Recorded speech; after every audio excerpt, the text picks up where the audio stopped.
Guys, welcome to the J. Scott Outdoors podcast. Before we get going on this episode, I want to thank the sponsors of the podcast. I want to thank GoHunt.com, Cody Nelson, my friend of 20 plus years. I call him the glassing guru, the optics authority. He's the optics manager at GoHunt.com. If you guys have any optics needs at all, whether it be binoculars, spotting scopes, rifle scopes, tripods, anything to do with glassing, give the glassing guru a call.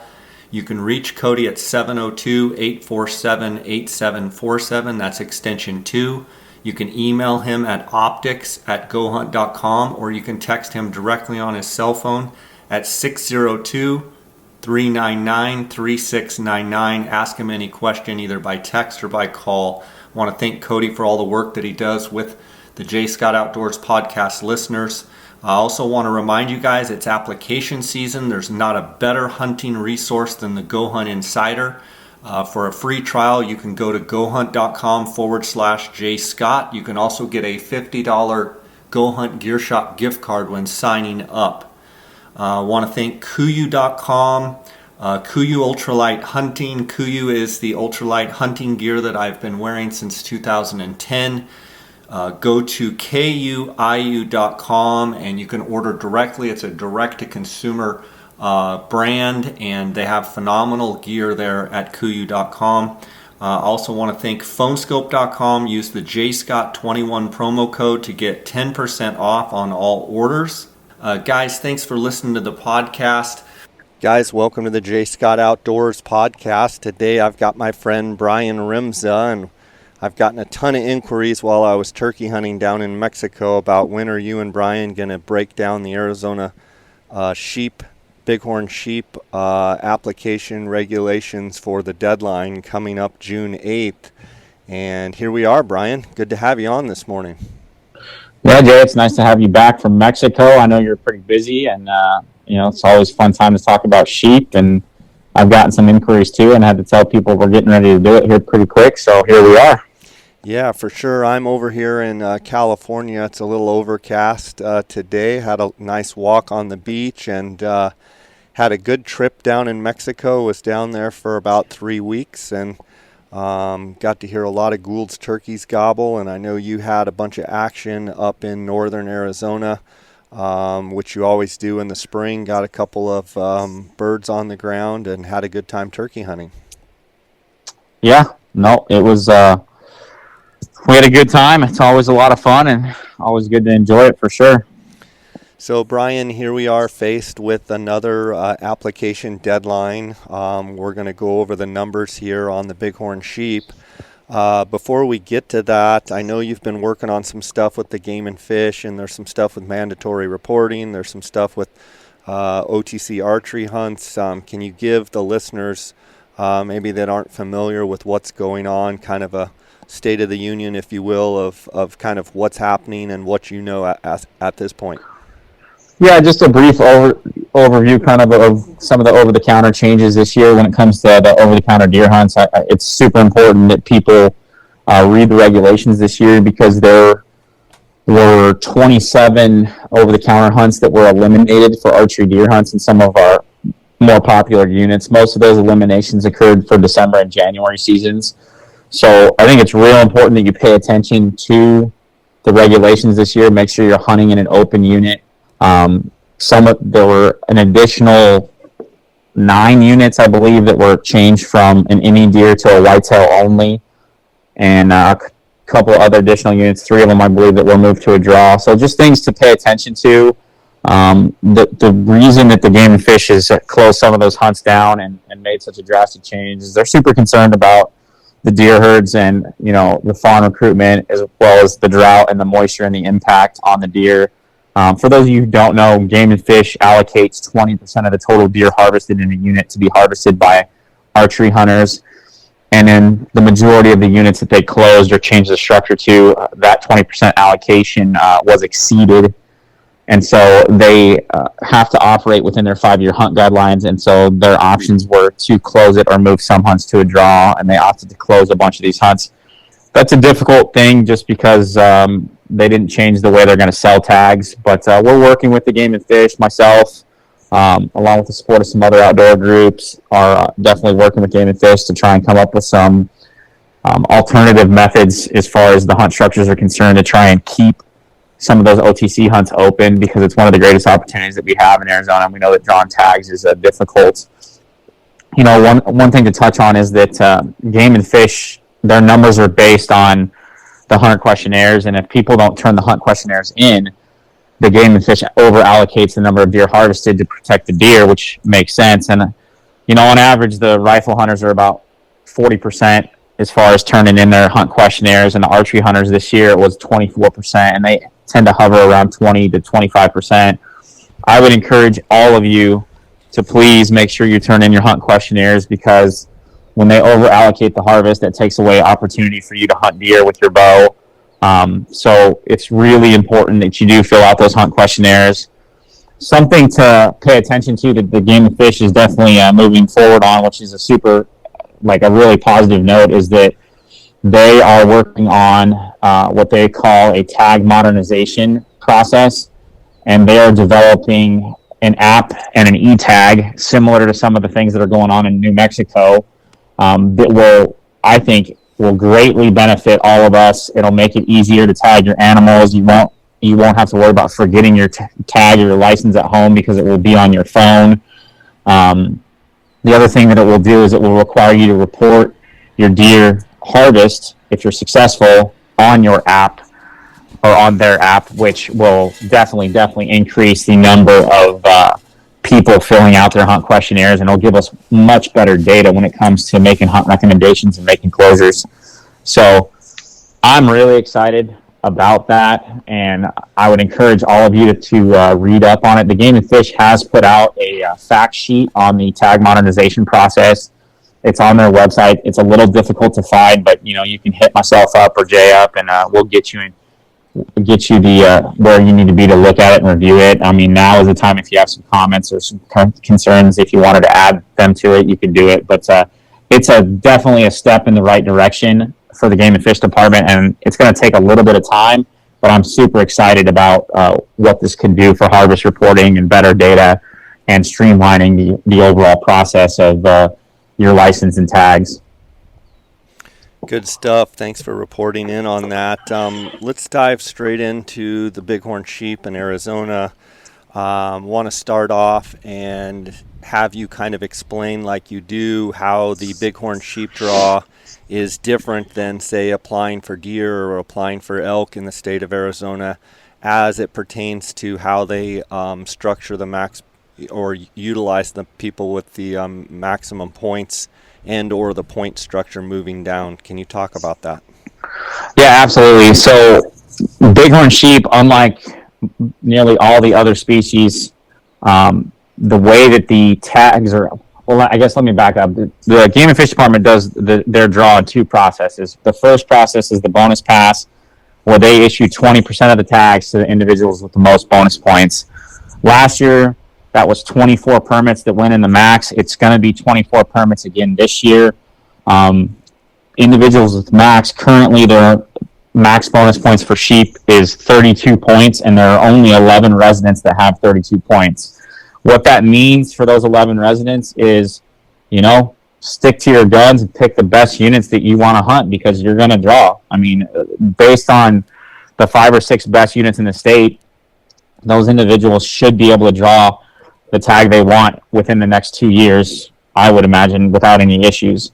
The other interesting thing about knocking down that max pool, because we should either get through it this year or get through it next year, is that, people this year with 31 points, which is 100 max, there's 189 individuals with 31 points, and 30 of them are non-residents.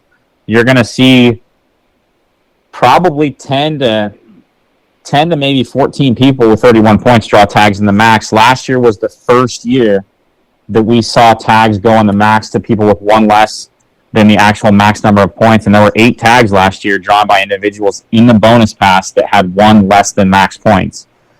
So what that means is, for understanding how the tags go for sheep, is that unlike elk, for example, or deer, where 20% of the tags for a particular hunt are issued to individuals max. For sheep, it's 20% of the total sheep tags.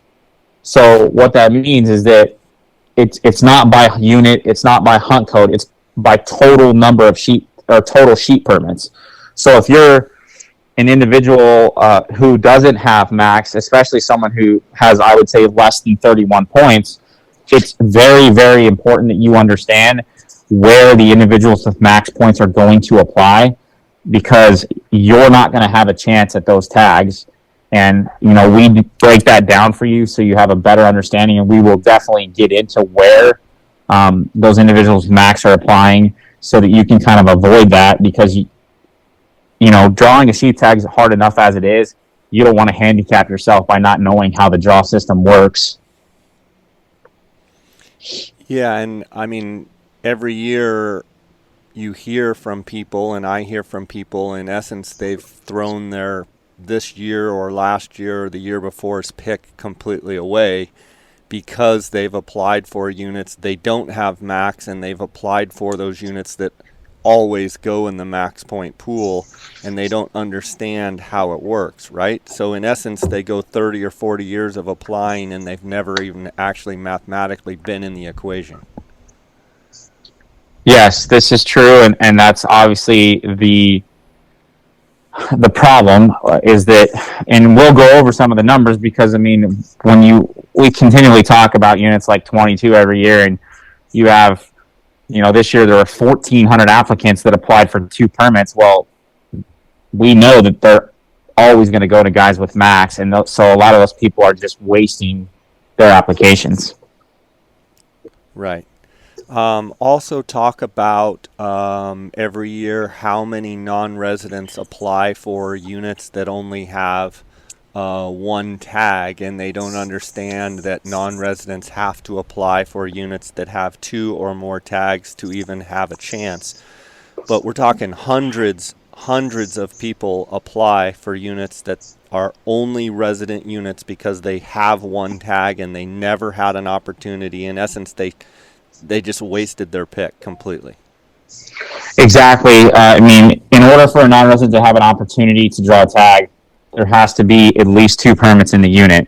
So, as a non-resident, don't be applying for units with 1 permit, or you're wasting that application. You're wasting that choice on your application. So don't do that. Avoid doing that so that you can make the most of your application. Because as a non-resident, it's extremely difficult to draw a tag. Last year, non-residents, in the max got 10% of the tags. So, I mean, it's just super difficult. They get up to 10% of the tags, so it's not even a guarantee, what they're going to get. And last year, non-residents in the state of Arizona drew 12 permits. Drew a total of 12 permits in our state. Yeah, and Brian, you made up a great little sheet here, and I'm looking at it, and it looks like 17 residents were drawn in the max pool, and 12 residents or non-residents were drawn in the max pool. The non-resident tags total, not in the max pool. Interesting, I'll go through them here. Brian, you made this up. 12B East, 1 tag. 12B East, the second hunt, 2 tags. 37A, the first hunt, 1 tag. 24B South, 1 tag, and he drew with 31 points. 41 East, 1 tag. 41 West, 1 tag. 44A, 1 tag. 44B North, 1 tag. 44B South, 1 tag. 45C, 1 tag. 6A and 22, the second hunt, 1 tag, and that person drew with 30 points, making 12 non-resident tags total in the state of Arizona. Then you've got in the max point pool here, let's see. So let me correct you real quick, Jay. There's one thing you said out there. There were 24 tags drawn in the max, not 17. There were 17 desert tags and another 7 rocky tags drawn in the max. Okay, makes sense. That's what I was looking at here. Yeah, I just want to make sure that we correct that out there. And last year in the max, you had 2 non-residents draw a tag, which you had 1 draw with 31 points in 24B South, which last year 31 points was max points, and then you had another individual draw in the max with 30 points. and he drew that 6A 22 North second hunt. So 24 total tags in the max. That's what we'll see again this year. And non-residents have up to 10% of the tags. Last year they got 12 permits, which was just shy of that. Actually, it was right at that 10% mark. So, I mean, that's what happened last year. Okay, and with the number back to where you're saying 11 residents have 32 points, and you're saying if not this year, next year, that number will probably go to 0. The only way that would go to 0 this year is if all 11 residents applied for different units or applied for units that had multiple tags. But the likelihood is that some of those 11 will maybe all apply for 22, and maybe only 2 of them can draw, but there'll be some crossover. But then probably likely next year, let's say we get through, what do you think, 5 or 6 of the residents this year, or maybe more, and then maybe 3 or 4 or 5 next year, and then that whole pool of people will be gone, and it will be down to into that 189 number, right? Yeah, so I mean, if you just look at some of the units where people genuinely with max put in for it, you got 2 tags in 22 South, 1 in 24B North, 2 in 24B South. So I mean, that's 5 permits right there that you can pretty much guarantee that those tags are going to, at least 5 for sure, are going to go to those guys with max. And you got to figure there's probably 1 or 2 guys in there that are putting in for Rocky tags. So I would venture to say that you're going to have 8 to 9 guys that are drawn out of that max pool of 32. So it's probably only going to be 1 to 3 people next year, and it could be 0. With Rocky tags being the most difficult sheep to get, I mean, guys are kind of venturing into that realm. But I mean, we've got a lot of good units, and depending on what people are doing, they may have an info on a big ram out west, which is not always the top pick, but always produces some 180 rams, so it just, I imagine there's going to be 1 to 3 people left next year with 33 points. Good stuff. Let's go through and kind of break down the units and talk about how the guys did last year, and kind of go unit by unit. I know the people listening always love to hear each unit, and there's a bunch of these units that we don't know a lot about, and we kind of just skip over, but let's definitely highlight some of the ones that and that I know, and we can pour over the numbers a little bit here. Yeah, for sure. So just a couple things, this year, as far as the overall sheep tags go, they went back to creating a second hunt in unit 9 and 10, which they've done that before. So there's 2 seasons on that hunt this year. And then the other thing, they took 1 tag away from 13B North, and then they added a tag in 45C. So those are kind of the few changes in Rockies, really minimal stuff. But I mean, there's nothing real new in there that changes anything for a non-resident as far as applying is concerned. On the Rocky end, they created a new hunt in 127, which they call South Fork. And then for the 27 Upper Blue hunt, they took 1 tag away. So based on that, it doesn't change the units that are available for non-residents to apply for, but very minimal changes overall. The one thing that should be aware of is that for deserts last year, there were 5 that were over 180 at Game and Fish check-in, and then there were 20 rams that were over 170 at Game and Fish check-in. And then for the Rockies, we didn't see any 180 rams killed last year. The auction hunter is still hunting; he has not killed, but they did kill some real solid rams. We saw 8 rams that were 170 or better. Arizona's not known for giant Rockies, although we produced a big one 2 years ago. But it's a great hunt overall. So, but let's talk about where we're at and what we got going on for this year's season, and how the hunters did last year. And I'll let you kick it off with unit 9 and 10. Yeah, 9 and 10. Obviously it's a very kind of an interesting hunt, to say the least, as far as it's super remote type country. It can be a very, very difficult experience. It's not known for producing real big rams. Last year we saw it produce a ram that was 148. It has produced some rams better than that. But I mean, in general, they give you a few extra days or a few extra weeks to hunt, and it can be, the draw odds are not bad for the unit, but this year you basically have, it's a 2-month season, October 1st through November 30th for the first hunt, and then November 1st through December 31st on the second hunt. So there's potential for a 1-month overlap between both hunters, but typically that doesn't happen. But I mean, it's remote country. I mean, I think realistically a 150 type ram is what you're looking at for hunting in there. It tends to have some of the better draw odds for sure. Last year, the draw odds were 1 out of 199 to get drawn, and we saw an increase of 57 applicants for that hunt last year. But this year, it's split into 2 hunts. So, I mean, again, you had 63 non-residents put in last year for a one-tag unit, which they can't even draw. So, I mean, something to be aware of. Yeah, I think, the Cataract Canyon makes up that 9 and 10, and you can hunt it from either side. I think one of the things that lures people in there is the, thought that rams can kind of funnel in and out of the Grand Canyon National Park, potentially come in there and, slide into the canyon in and out. I think you do have to understand one of the reasons the Game and Fish has made it a, couple-month season historically is because it is a challenging hunt, and those sheep are there and then they're gone, and then they're there and they're gone. So it's definitely a unit that, every once in a while a mid-160s type ram could be there. But you could also wait another month or two before you see him again, and he's there. And then the other thing is the country's extremely rough to get around. There's lots of stories of guys shooting rams and then having to hire rappelling teams out of Flagstaff to come help them get down to the ram or go get the ram.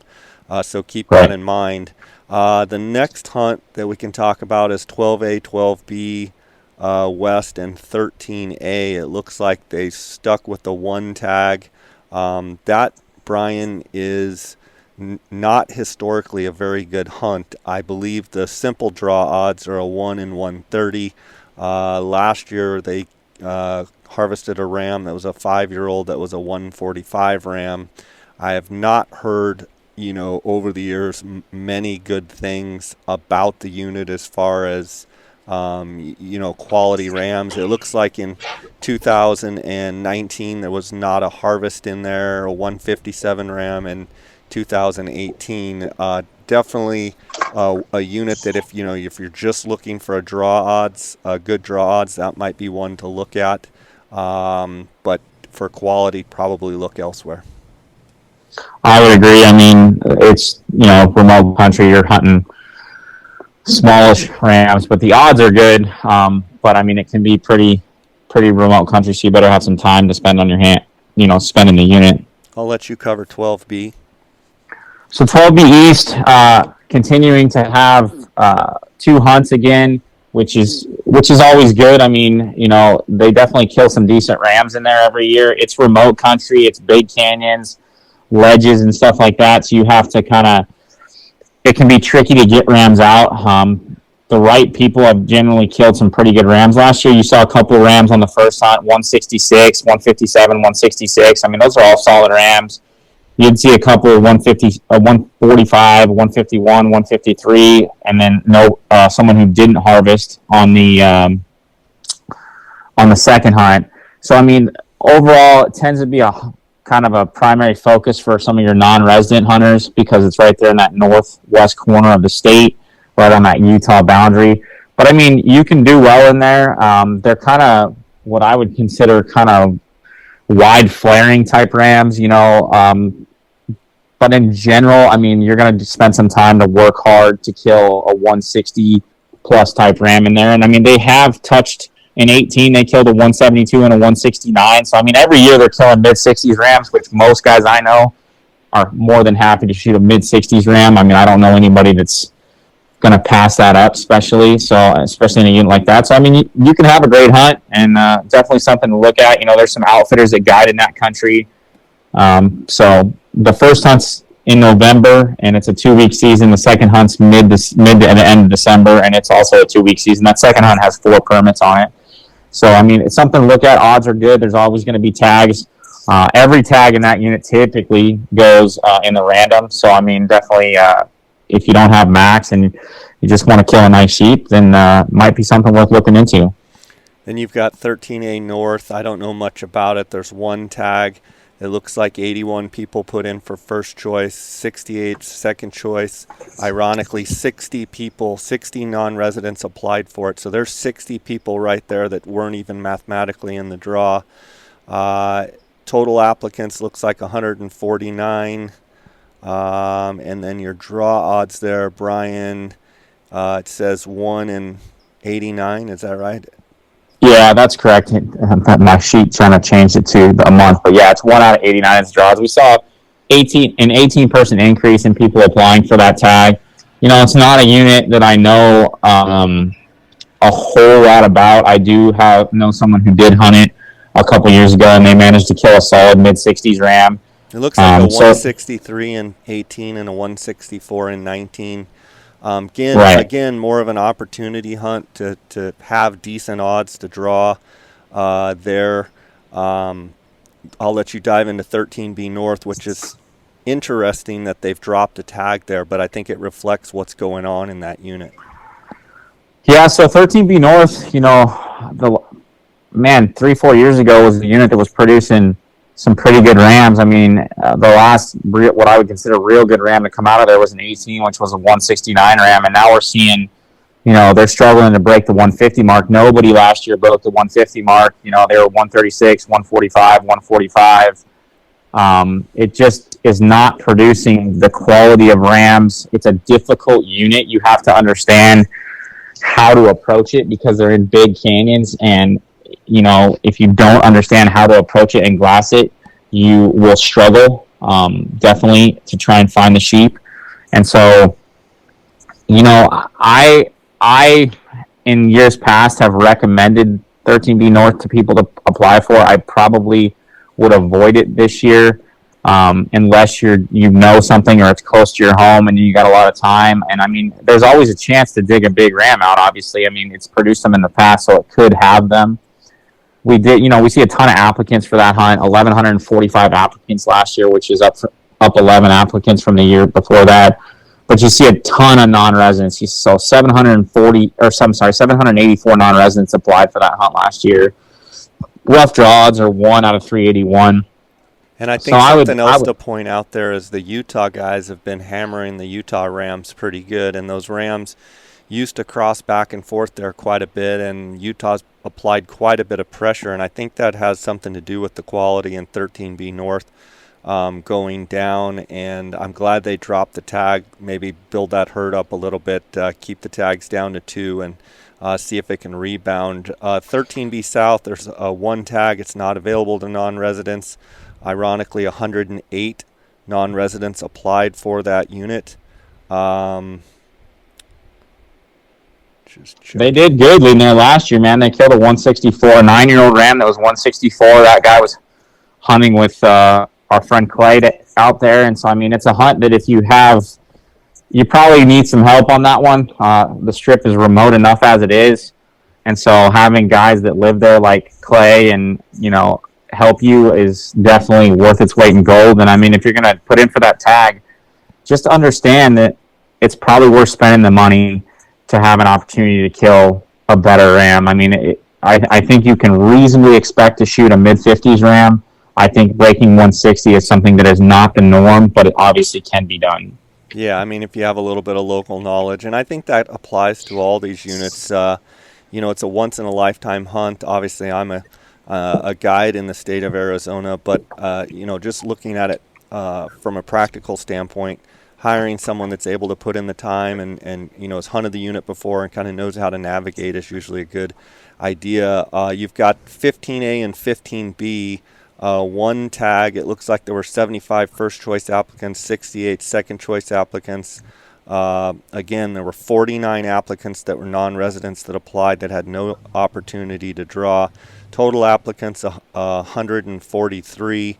In that unit last year, they killed a 151. The year before that, no harvest. The year before that, in 2018, a 129.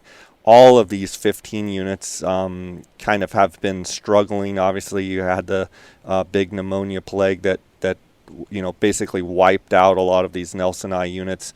15A, 15B, I look at as potentially having decent draw, but just the quality of rams is not coming out of that, as well as the next unit, 15B West, one tag. Looks like the draw odds, simple odds, are 1 in 110. 15B West last year, they killed a 150. The year before that, a 163. Brian, why don't you tackle 15C North? I think we can pretty much lump 15A, B, 15B West, 15C North, and 15C South kind of all together. They're difficult hunts. Really struggling with the pneumonia. Yeah, the pneumonia hit them. We're seeing a little bit of increase, in size in a couple units, but just understand what you're getting into. I mean, 15C South did produce a 164 last year, but I mean, that's not always the norm. And I mean, you just have to understand what you're getting into. If you're comfortable with a mid-50s ram and you just want to have a tag, I mean, those are units that have decent odds. All of those units, 15B West, 15C North, 15C South, and 15A and B, have some of the best units in the state. They're all one-tag units, so non-residents, stay away from them. But they give you a chance to hunt sheep, and if you're just looking to kill, a decent representative of the species, then definitely consider it. It's a long season, so you can put some work in and definitely get it done.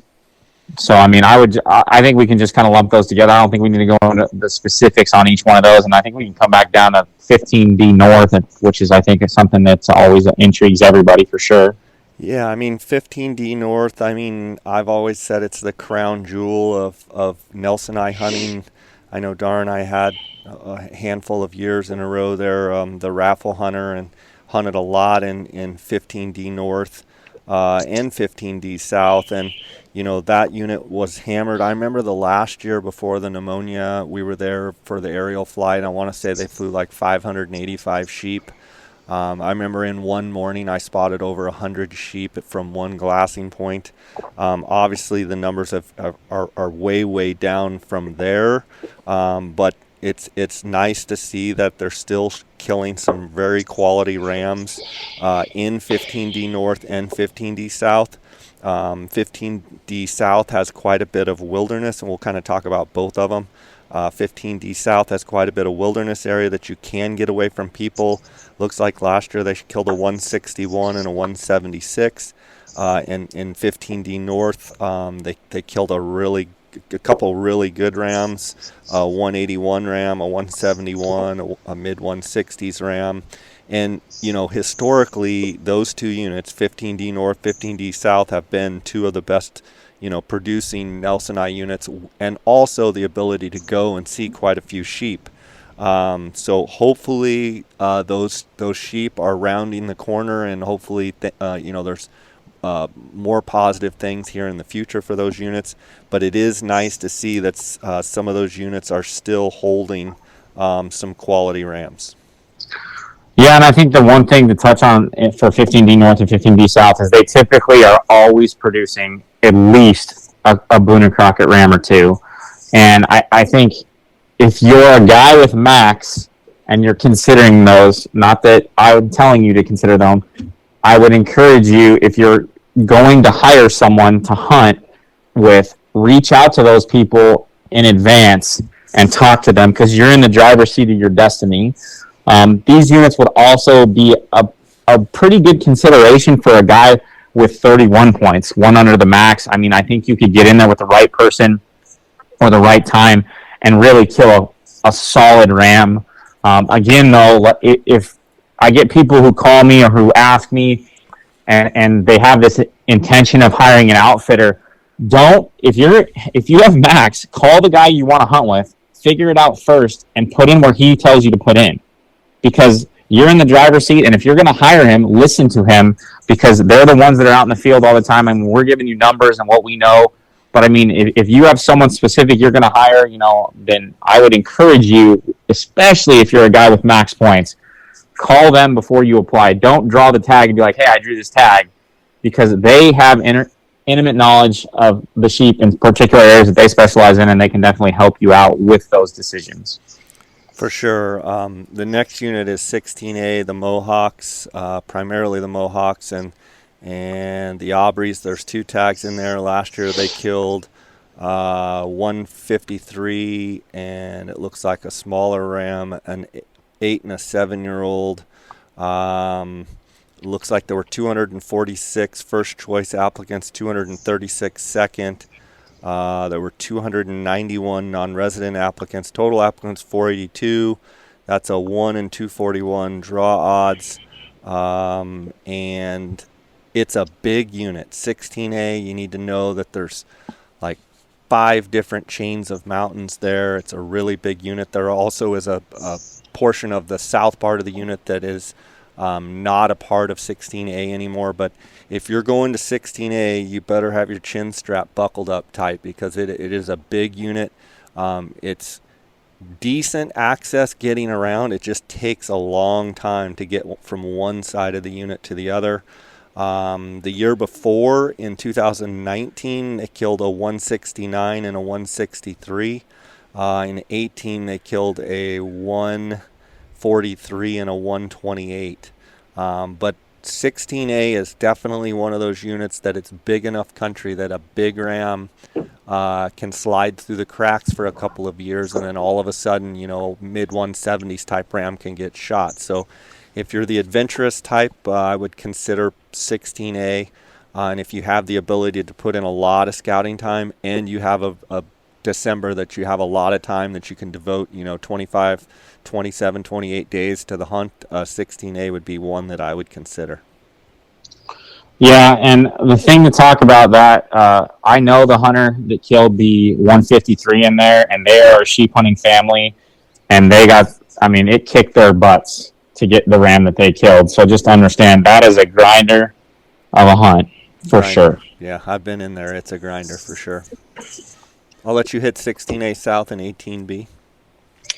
Yeah, 16A South, 18B, it's a unit that in the past, it really wasn't even on the map. And then obviously Jason Carter goes in there and kills a big old ram in there. So everybody gets all jacked and excited about it. And, everyone starts putting in and things like that. So the numbers kind of go up, the applicants go up, and people get excited about it. Last year they killed a 158 in there. I don't have the record of a second ram if there was a second ram killed in there, I don't have the data.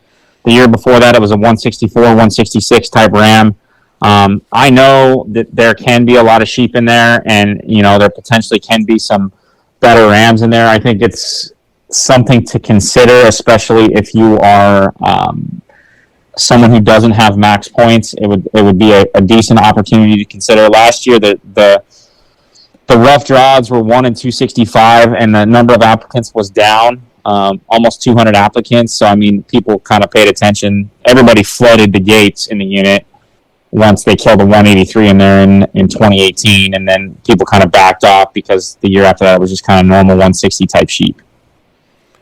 The next unit, we're done with the Nelson Eye and we're moving on to the Mexicana. The next unit is 22. It's probably the best unit in the state. It's probably been the best unit in the state, or if not, the top 2 units probably for the last, 15, 20 years.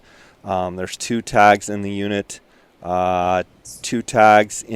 and last year they both killed rams. Let me look here. Both killed rams over 180.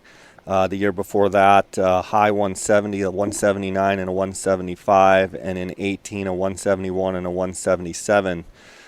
22 is basically Saguaro Lake, Canyon Lake, and Apache Lake. As you're going upriver on all 3 of those lakes, it would be everything on your left-hand side.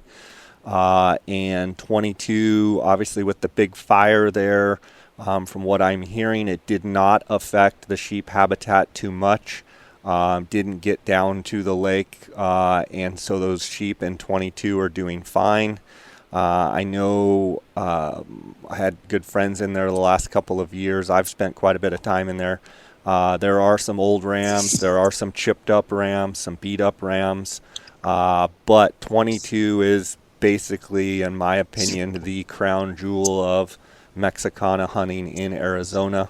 One of the nice things is you can access off of all three lakes.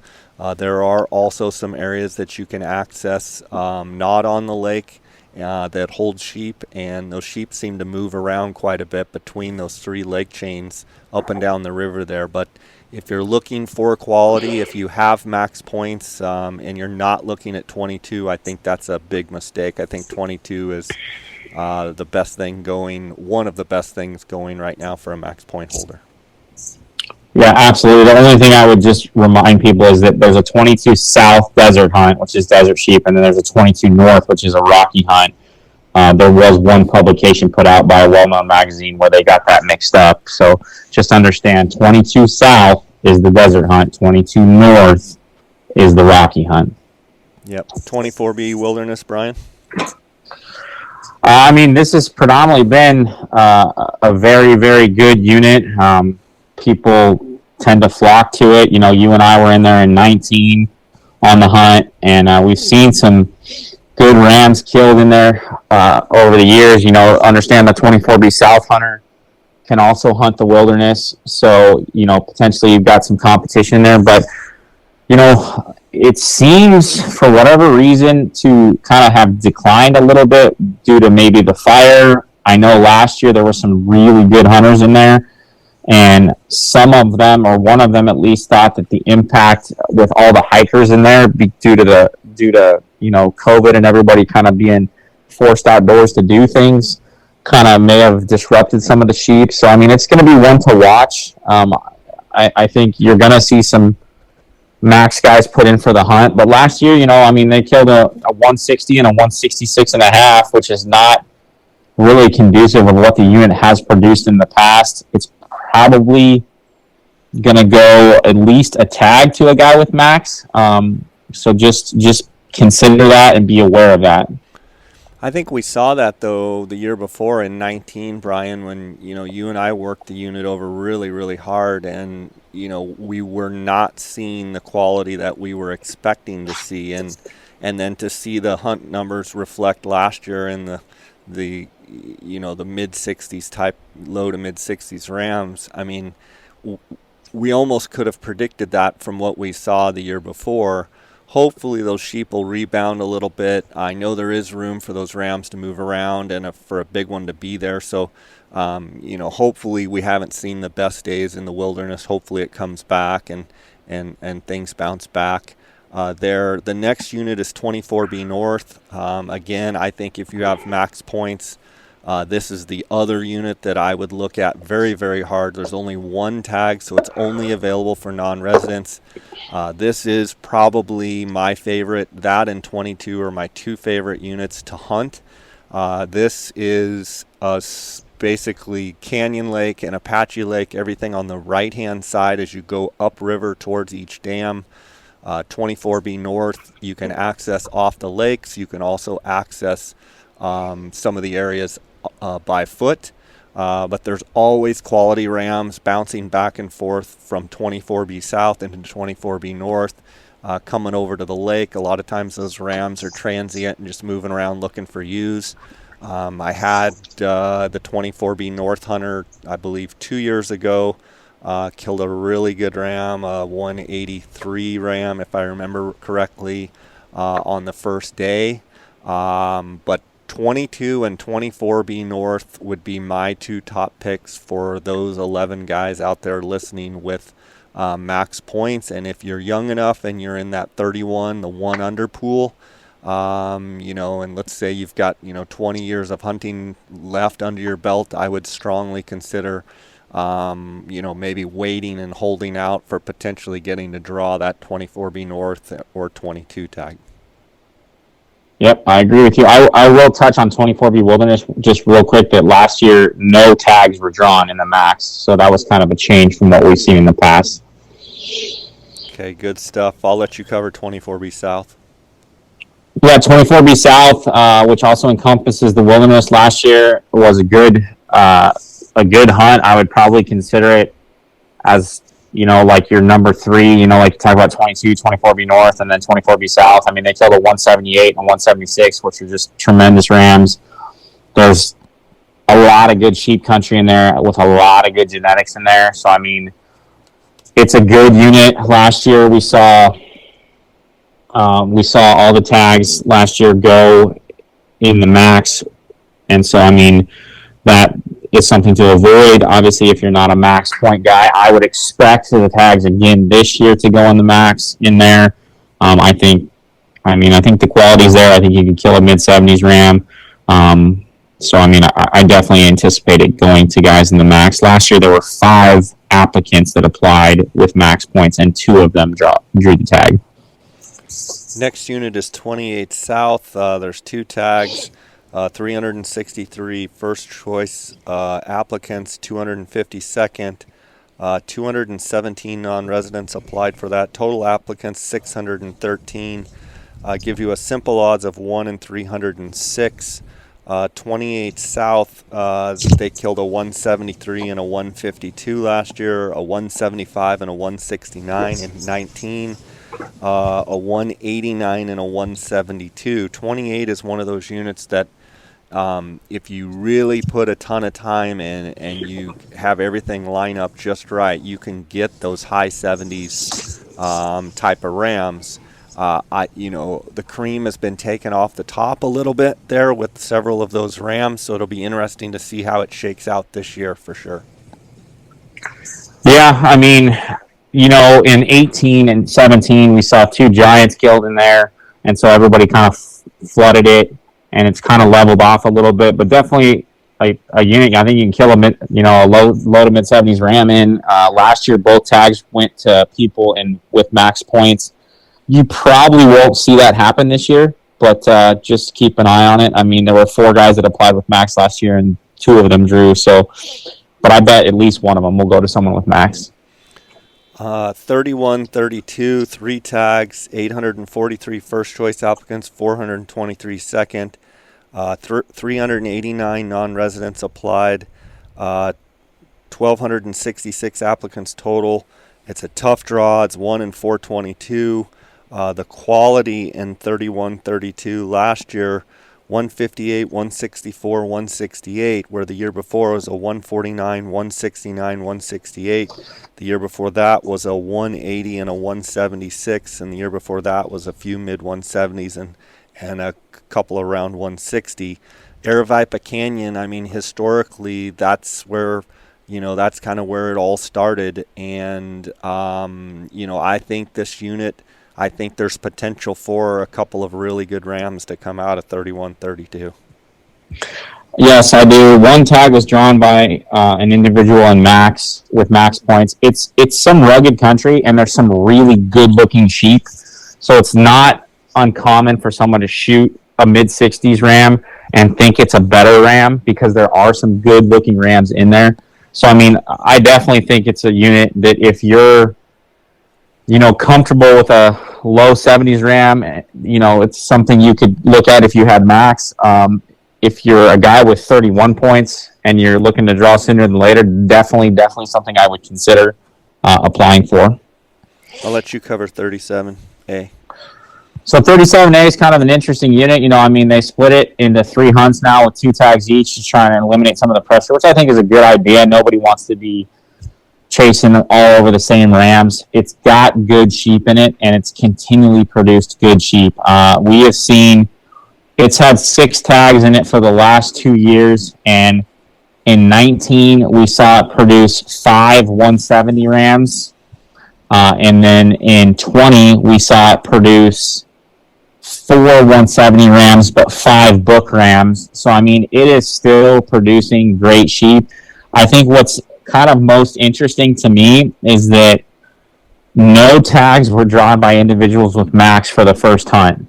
There was 1 tag drawn by an individual to max in the second hunt, and both tags were drawn by individuals with max in the third hunt. So the interesting thing about this, the way the structure is that there's going to be at least half the tags probably issued in the random. You just got to pick which hunt is going to be is going to give you the best odds. And it doesn't necessarily you don't have to have the first hunt to kill the best rams. I mean, the middle hunters in this case both killed a 175. Basically, they both killed 176 type sheep. Odds are tough. People definitely are looking at it to put in for, but it's a good hunt. Access is good. Solid sheep to be chasing around. I kind of look at it and go, how much longer can it continue to produce sheep like this? I don't know the unit. I've never stepped foot in the unit, but just looking at it, yeah, they've taken a bunch of really good rams. I just question, can they continue, harvesting 6 rams out of there and keep that quality up? That's something we're faced with as sheep hunters. We want a quality hunt and want big rams. But we also know, like when we had the pneumonia die off in the Nelson Eye units, how many rams basically just died that hunters never got a chance to hunt. So it's kind of a double-edged sword there, and one wants quality, but you also want to give opportunity for hunters. So interesting dynamic there in 37A. 37B, last year they killed a 154 and a 171. The year before that, that giant got killed, a 189 and a 161, and the year before that, a 173 and a 170.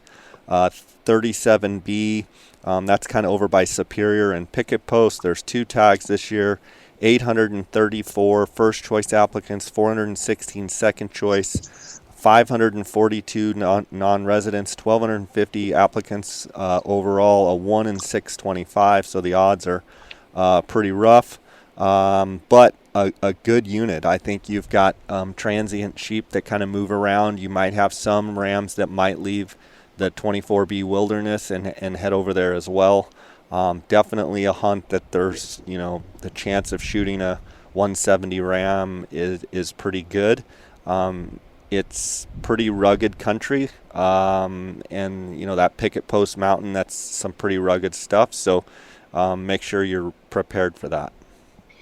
Yeah, and last year both tags went to individuals with max points because, of course, we always see that once somebody kills a big ram in there because they did kill a giant stud in there the year before that. So I'll be interested to see if they both go in max this year. I would imagine at least one will, but I don't know that they both will. But we'll see who puts in for it and see what happens from there. 39 East, Brian, I'll let you tackle that one. So 39 East saw a tremendous ram killed in it last year. The hunter was guided by a very knowledgeable sheep hunter, and they killed just a stomper of a ram. There were 2 tags. I only have 1 reported sheep being killed in there from the Game and Fish, so I don't know if there was a second ram that was killed in there or not. In 19, they did kill another one low 70s ram in there and a low 60s ram. So we've seen, some good sheep in there killed over the years, and it's a unit you got to spend some time in. Last year, no one drew in the max in that unit. I don't know if you'll see some jump over there because of the big ram they killed.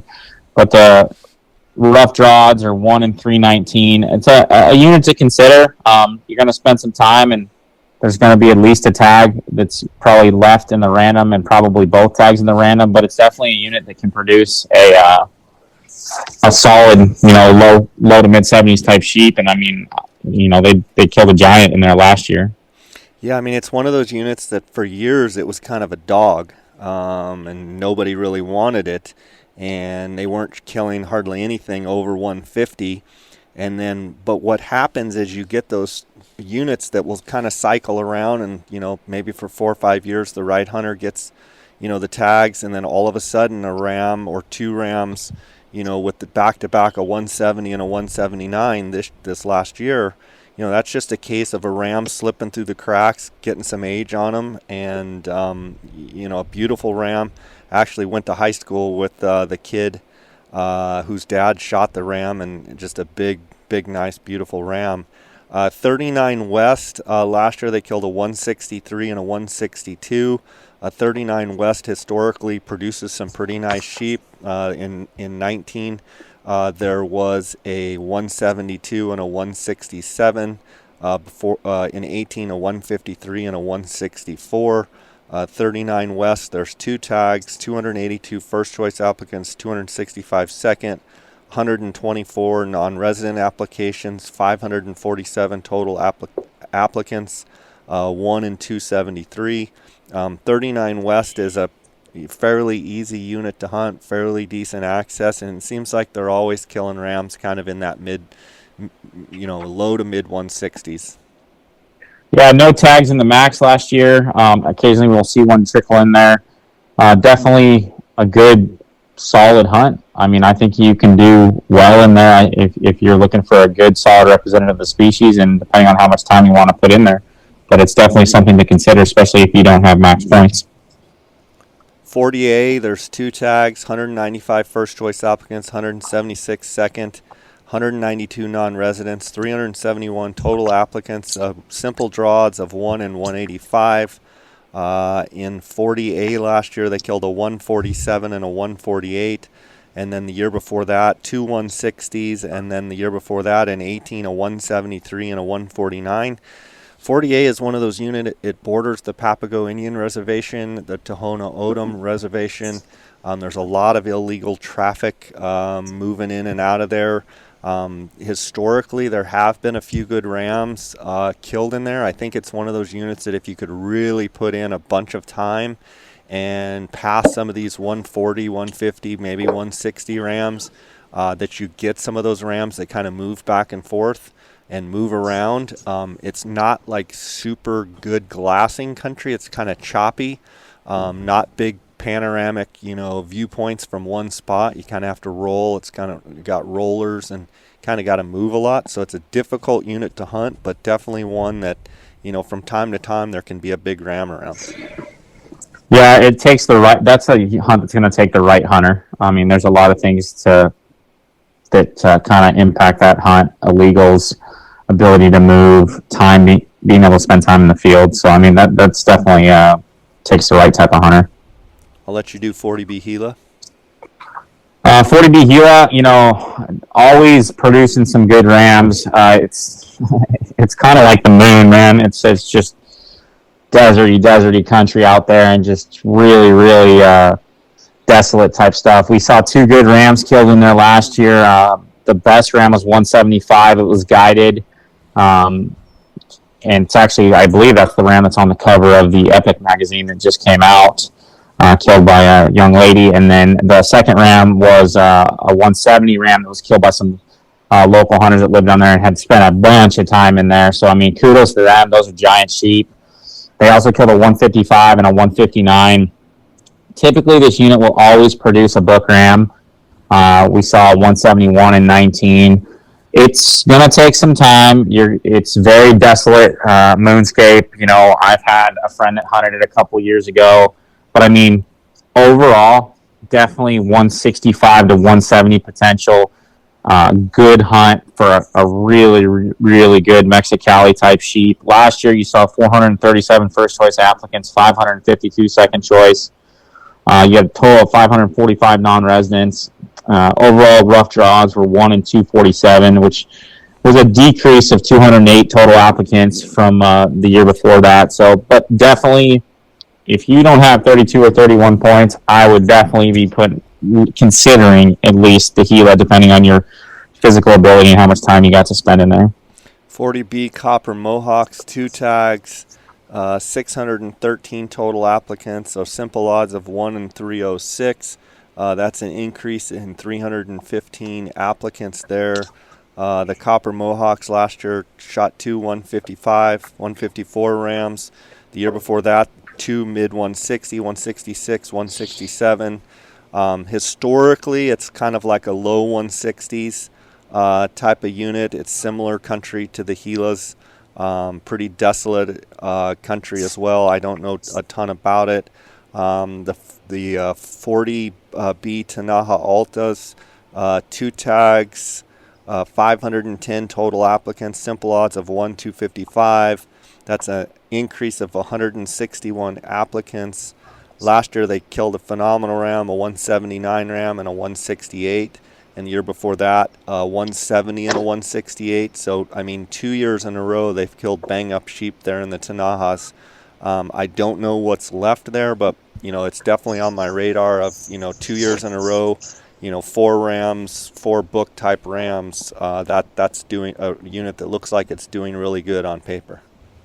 Yeah, the 179 was a stomper. It was killed by a retired wildlife manager for Game and Fish who had some intimate knowledge of those sheep down there, so he put in a lot of work, but it was just a slammer of a ram. Definitely desolate unit, but it has had some very, very good sheep killed in it. In the last 4 years, there's been 8 tags, and they've killed 6 book rams in there out of those 8 tags. So, I mean, definitely a solid consideration for someone with less than max points. You've got 41 East, which is the Eagle Tails. Last year they had a great year, a 172 and a 168. The year before that, a 160 and a 143. The year before that, a 158 and a 158. I think that's another example of, 41 East with 2 tags, 566 total applicants. It's a plus of 223 applicants, simple odds of 1 and 283. A great year last year. You just wonder if, they've finally a couple of rams slid around and got killed. Is there rams of that caliber? There's a ton of wilderness area there. That is a unit that potentially is on the uptick. It will be hard to say. Last year they killed 2 good ones. They haven't killed many good ones for a while. So is that a trend that's moving up, or did just 2 hunters really grind it out and kill the 2 best sheep there? It's yet to be determined. Yeah, and I think, like a consideration for someone without max points and, to put in for. There's potential there, but you're going to work for it. Let you cover 41 West. 41 West has had some good years, real good years. So the last 3 years, there's been 2 tags each year. So of the 6 rams, they've killed 4 book rams, and those 4 book rams were 184, 179, 170, and 175. Last year, it was a 161 and a 175. Definitely a unit that's considered by max point holders typically every year. Last year, we saw 1 tag drawn in the max by an individual who only had 30 points, so just shy of max points. Probably going to see some guys with just under max 31 points this year put in for that. It's always been producing some good rams. You got to work at it. It's not an easy hunt, but it has big sheep, and I mean, big sheep come with work. So I mean, we definitely something to consider. Last year, you had 490 first choice applicants, 510 second choice. You had 684 non-residents. Rough draws were 1 in 500, and we saw a dramatic increase in applicants. We saw a 500 total applicant increase from first and second choice last year, and that's likely because they killed a 179 in there in 19. So I would consider to see that kind of as a focal point of a lot of people because they killed some good rams last year. 42, 44A South, 2 tags, 256 first choice applicants, 432 second, 342 non-residents, 688 total applicants, simple odds of 1 in 344. That's an increase in applications, though, of 431. I was actually in that unit last year with a friend. I really liked what I saw. It's close to Phoenix. Good access. There is some wilderness area, some area to kind of get away. Last year was a 160 and a 168, just under 168. The year before that, it was a 168. The year before that, it was a 175. That unit is definitely one that I think has a lot of potential. In the years past, when they first opened the unit up, they shot some really good rams. And the sheep seem to be doing really good in there. So that's a good unit for sure. Absolutely. 43A, 1 tag unit, so non-residents stay away. Last year we saw 28 non-residents apply for it. First choice applicants was 156, second choice was 66, total applicants was 222, which is down 29 applicants from the year prior. The draws were 1 in 194. It's a good hunt. Always produces, a solid ram. Typically speaking, last 2 years have been better than average. 171 last year and 172.5 in 19. Then you jump back to 18 and 17. It was 158, 149. So Definitely a unit I would consider. It's not a max point type unit unless you're just looking to hunt a unit where you don't have to compete with anybody else, because it is a one tag unit. But something to consider. Good hunt. I think potential for solid ram, 165 to low 70s is definitely there.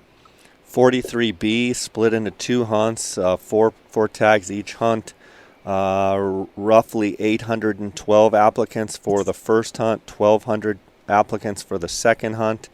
The quality, there's always some good quality in 43B. Last year they killed a 144, a 165, a 168, a 166, and a 160. The year before that, a 159, a 157, a 126, a 165, and a 158.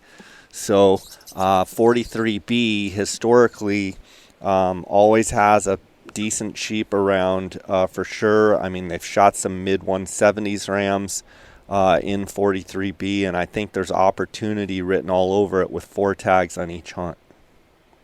Yeah, I think the tough thing with 43B is that you got to weed through some sheep, and I think people have a really hard time doing that when there's other hunters in the field, because it has some increased permits, some increased people around. It makes it difficult to really, pass up a solid ram. But the potential is there. It gets a lot of applicants, a lot of attention, but there's a lot of country to look at that, you really got to spend a lot of time in to look at it all. Yeah. 44A East, I know Parker Colburn had that tag 2 years ago. 44A East, they killed a 114 and a 159. The year before that, a 160 and a 163. The year before that, a 179 and a 143.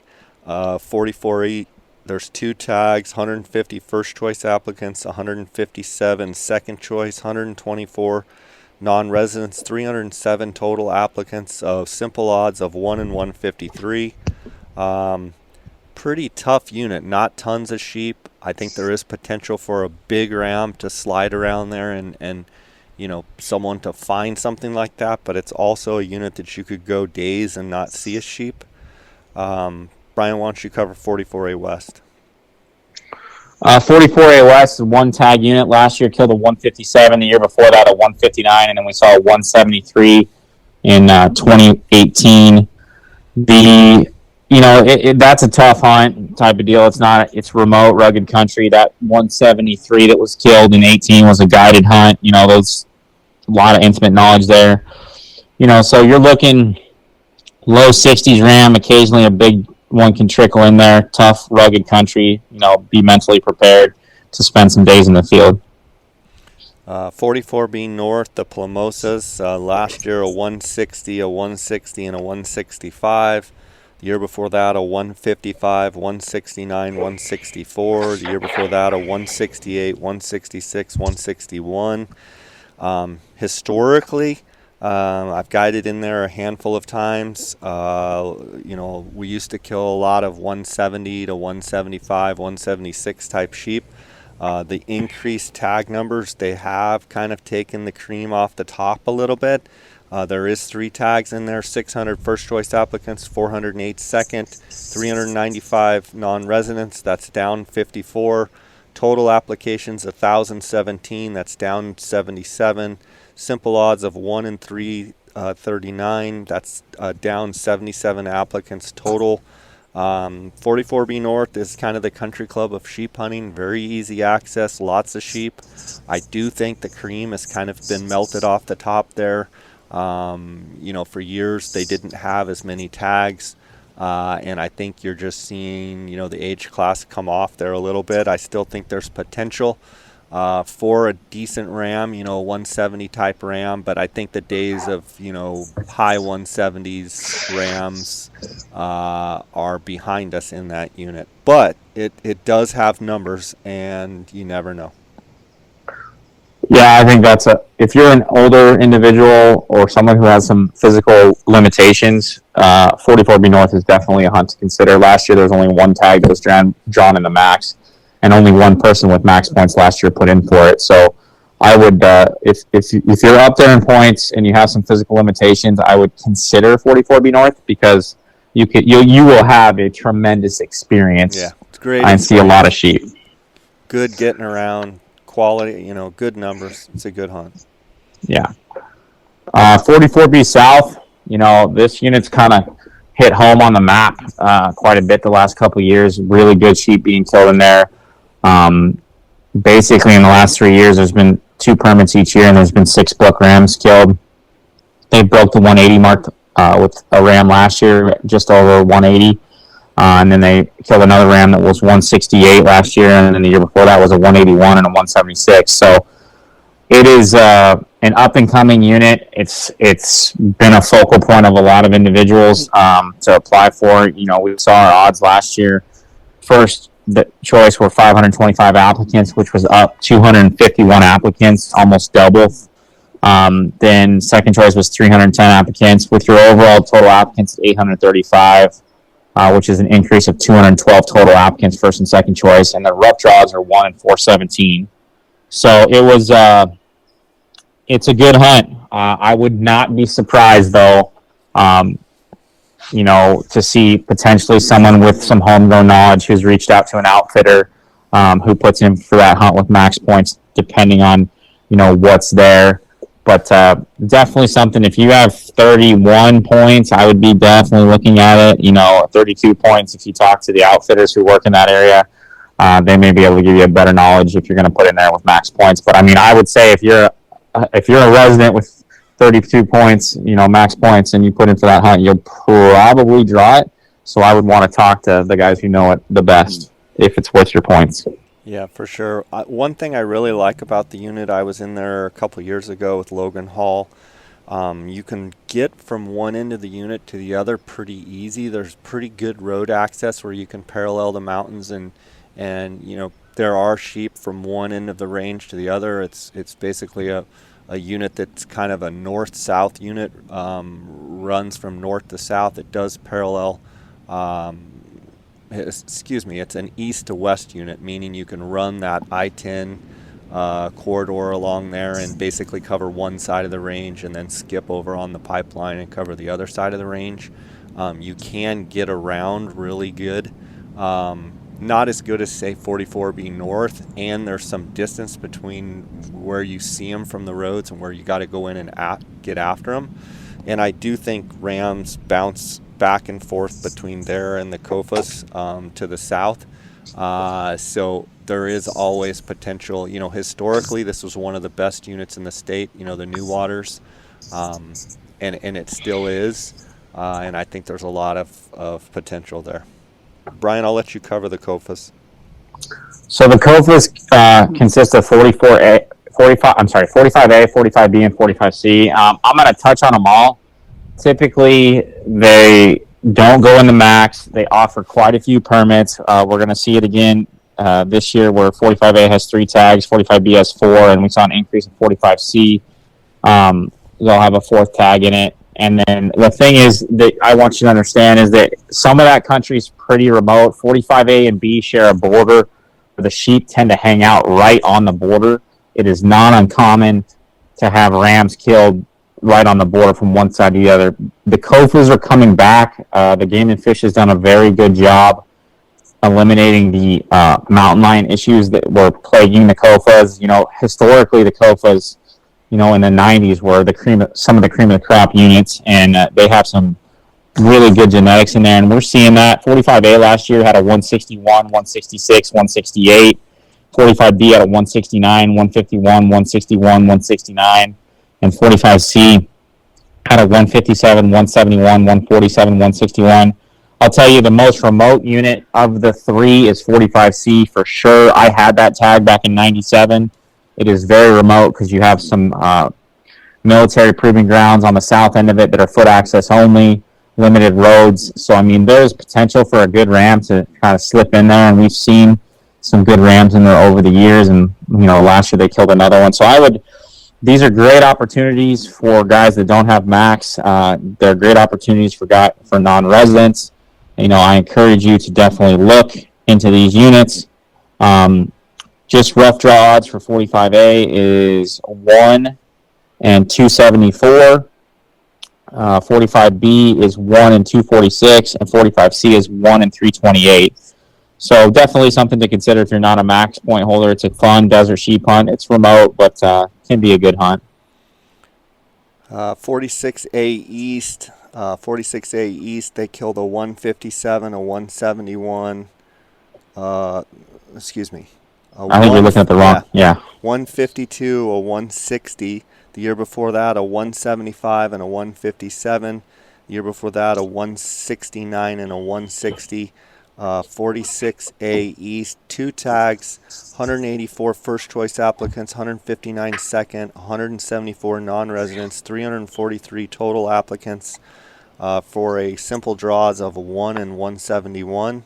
One thing you need to consider in 46A East and 46A West is you do have some illegal traffic. You do have some border patrol issues. And Brian, I'll let you cover 46B West. Or excuse me, 46A West. I'm going to touch on 46A East because I hunted it last year with one of the hunters. It's remote country.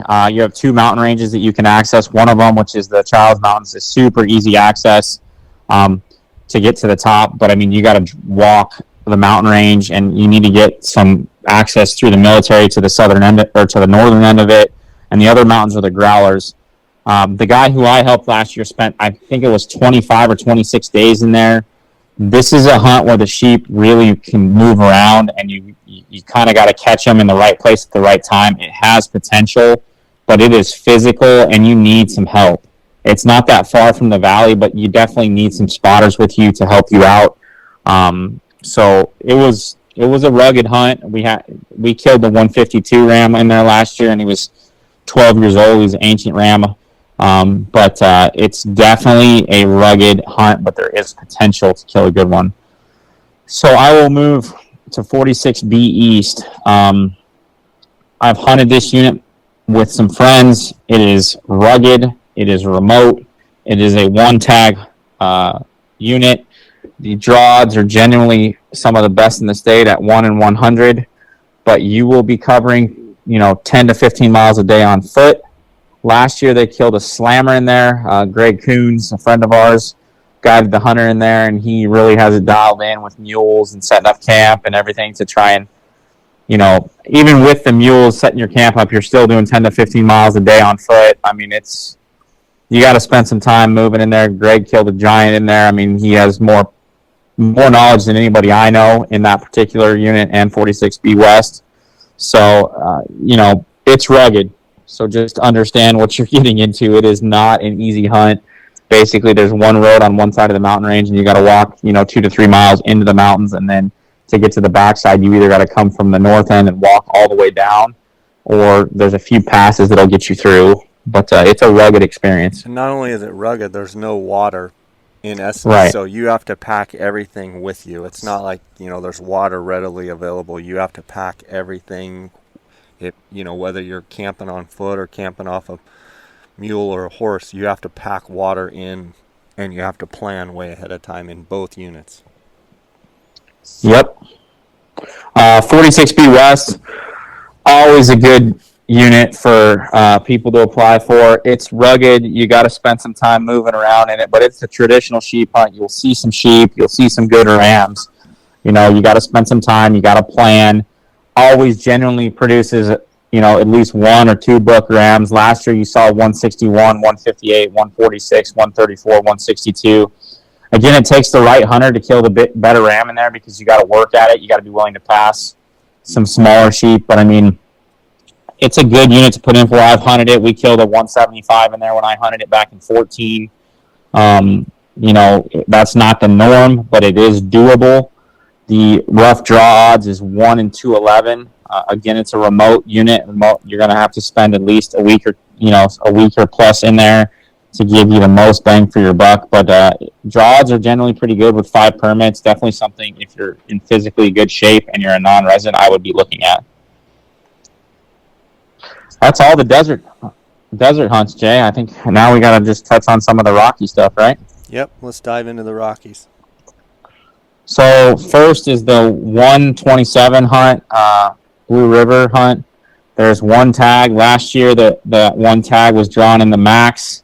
The hunter killed a 168 ram in there. The rough draws, pretty much all the rocky draws in Arizona are dismal, but the draws in there were 1 in 516. It's all of Arizona's rocky hunts are good hunts, good experiences. It's just we don't have the big monster rams. The next hunt is a new hunt for this year. It's 1/27 South Fork. I don't know the specific boundaries of this hunt, but it's a new hunt for the year. I wouldn't be surprised if it's drawn in the max because some of the max guys tend to focus on the Rockies because the Rockies are the hardest of the 4 sheep to get. So if have max and they've already killed the desert, that's where they're going to spend some time. I mean, we did see last year we saw about 15 guys applying for Rocky tags with max points. So just something to think about on that hunt. We'll be interested to see kind of where it plays out. I haven't seen it, the specific boundaries. Jay, I'll let you cover 6A since you guys were in there. Yeah, so 6A is interesting this year. They've split it up where it used to be 6A and 22 North. We actually spent quite a bit of time looking around in 22 North last year. I think this will actually help 6A a little bit. It seems, though, the last handful of years, 6A produces still a good ram or two, but not like it was when the tags were a little bit lower. By having, fairly high tag numbers, I think the creams kind of come off the top a little bit. 6A, you basically have the West Clear Creek drainage. There are some other areas there in 6A that the sheep kind of move in and out of. But Brian, as you know, you've hunted it quite a bit. I know we were there on 13 on your hunt when you tied the state record archery ram. Yeah. It is a very unique place to hunt because you've got basically the big giant canyon of West Clear Creek there, and you can glass off either side. There were sheep last year that were either straight down below us or straight across from us that you look at and you just think, how in the world can you get there? How if you shot one there, how would you get them out? It's not for the faint of heart, but there are some areas as well where sheep can get where basically not too far from a road and pretty pleasurable experience. I think 6A is one of those units that it's a pleasure to hunt in that you see a lot of sheep, high sheep numbers. If you look at last year, there were a 165, a 178, a 177, a 165, and a 167. The year before that, you had a 182, a 169, a 184. That 195 ram actually came out of 22. It's going to be interesting now that 6A and 22 is split up, Brian. I'm curious your thoughts on that as well. When you look at the odds, 6A, now keep in mind, this was last year 1,594 applicants. That was for 6A and 22 North combined. 628 second choice applicants, 510 non-residents, 2,222 total applicants for a 1 in 740. That's an increase of 475 applicants.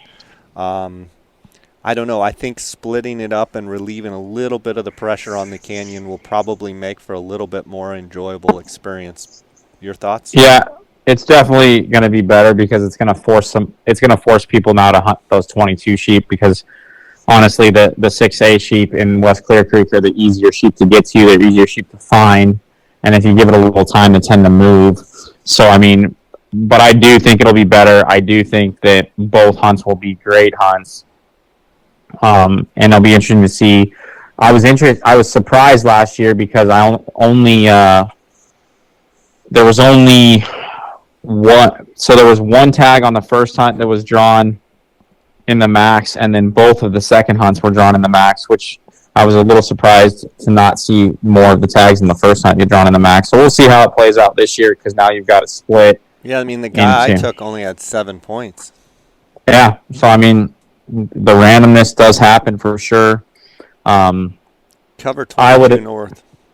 I would venture that 22 North is going to be random drawn tags this year unless somebody has some homegrown knowledge or something because it's a little more difficult to access. But we'll see. 23, 24A, 1 tag, 216 first choice applicants, 157 second choice, 12 non-residents applied, so they applied for a tag that they couldn't even draw.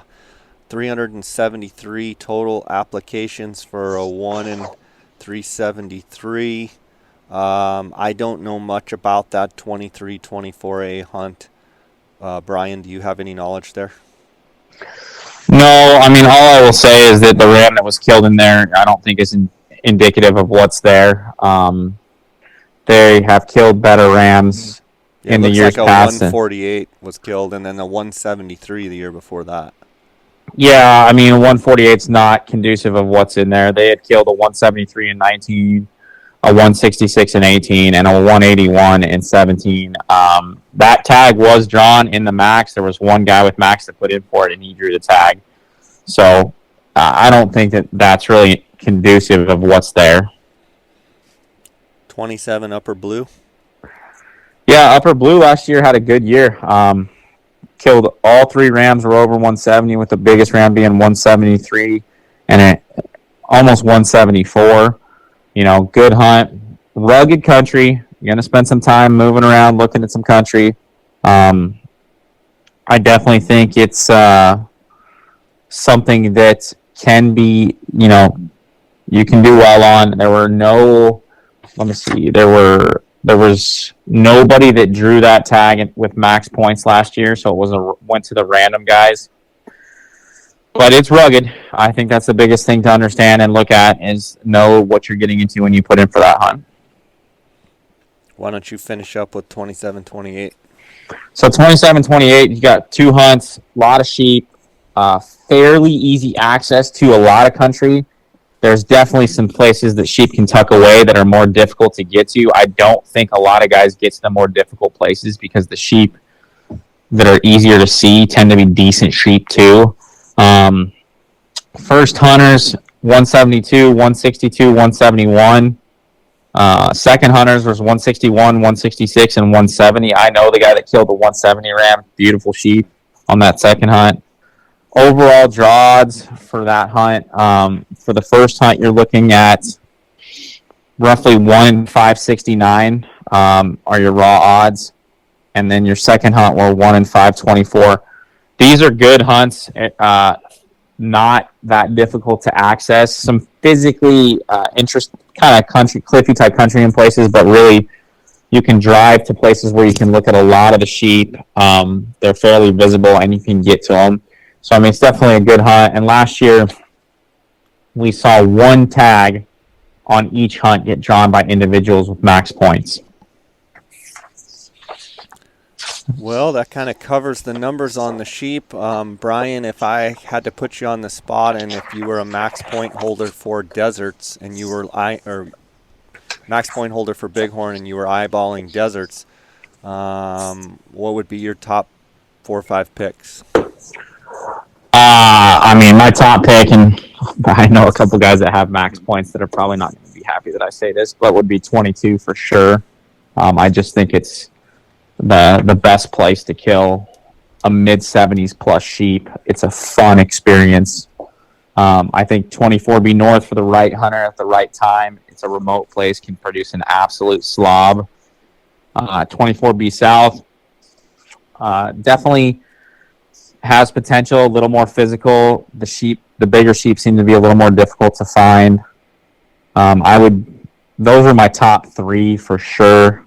If I was looking at second tier units, not necessarily in an order, that would definitely be considerations, especially if I was a max guy looking to throw a second choice in there where I thought I had a chance to weasel out a tag that I wanted to draw this year.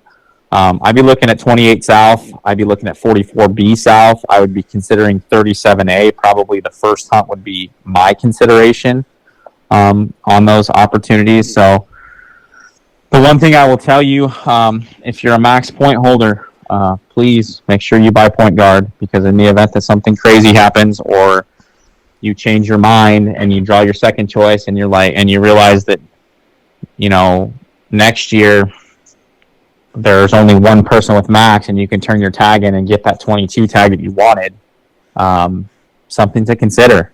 So, I would make sure you buy point guard, because there's always opportunity to turn tags in.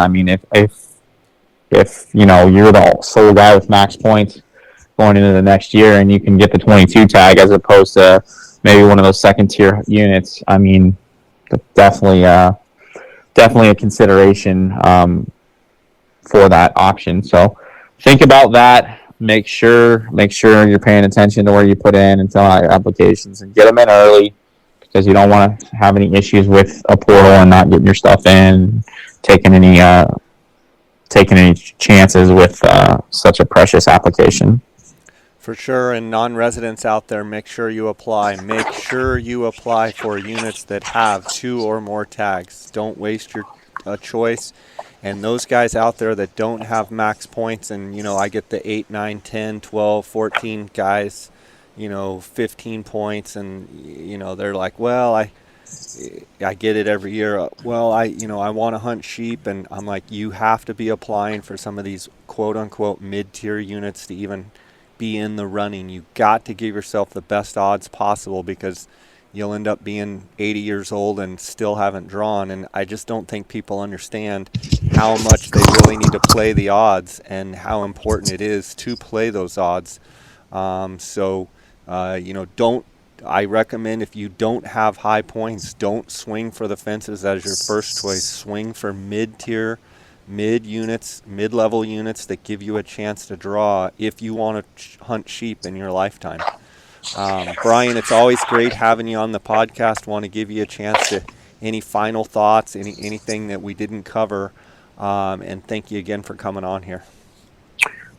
Just a reminder, the deadline is June 8th. That's something that's important.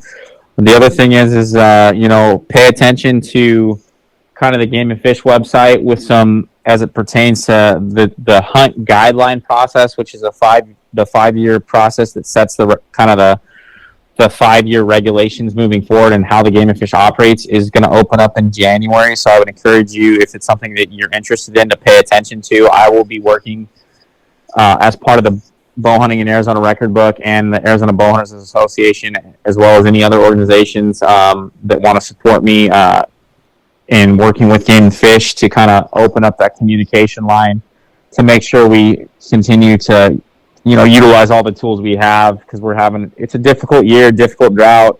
They're having to implement some closures that affect everybody, but working together and getting involved early and communicating with the department has been successful in the past, and it continues to be successful. And remember, they got a tough job to do. So when you engage them with an email or over whatever your concerns are, be professional, give it some thought, and don't just complain about something. Think of a reasonable solution when you send those emails in. But we're actively working to try and get some of those opportunities back that we lost on the over-the-counter archery hunts, as well as just to open up the communication. And like I said, I encourage you to read up on the new tag modernization process, because I think it's going to be a tremendous process that allows for much better data collection and much easier use of tagging animals and things of that nature. So pay attention to it, look at it. All the commission meetings and stuff are posted online, so get into that stuff and look into it. But again, if you have any questions for me about anything that we talked about, or even other things, by all means, send me an email. My email is just Brian, it's with an I, BRIAN .rimza, RIMSZA @hotmail.com. I'm pretty receptive to my email, so send me an email and I'll give you what I have, and give you my recommendations, and good luck. And if you draw tags, or when you draw the tags, send me an email too, because I always like to follow up and see how things go. So that's really all I got, Jay. Awesome, buddy. Thanks for being so thorough, and look forward to seeing you when I get back in town. And thanks for sharing your time here with us. Okay. Sounds good, man. Have a great day. All right. You too.